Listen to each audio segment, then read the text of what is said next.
Montana is not Lutheran territory, that's for sure. If you know anything about Montana, it is rugged individualism sort of lifestyle.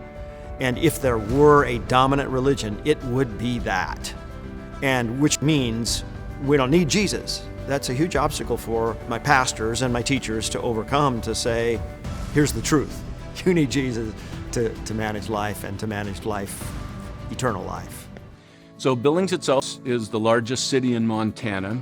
I came to Christ the King in Billings in 2006, and we were already then in a building that didn't really serve our needs. The cost to try and use the old space and to bring it up to code was just far too great. So we ultimately decided that we would have something entirely new, and that other space would have to be taken down. After we received a couple of large donations for the space, and it put us over the top with what we needed to get started and move forward, it was actually our LCEF rep, Jeff Schneider, who came forward with kind of an idea. And I don't know if you'd call it creative financing, but it was very creative. It was looking for a way in which those gifts could kind of serve more than just one time. And the recommendation was to invest that large gift into the LCMS Foundation.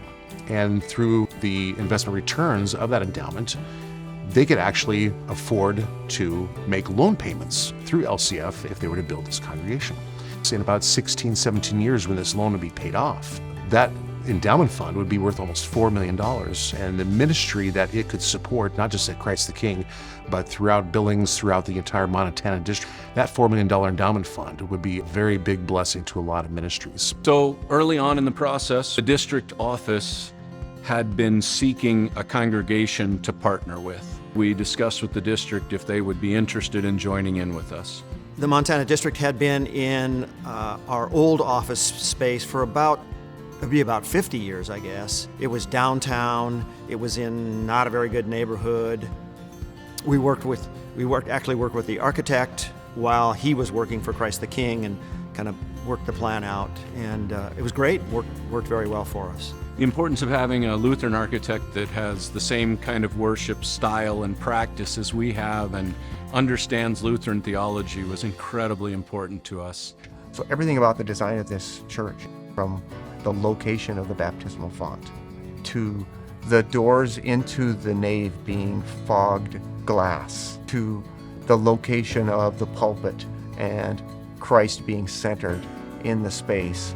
And the communion rail is also part of that because it forms a half circle in here, but that circle actually continues outside.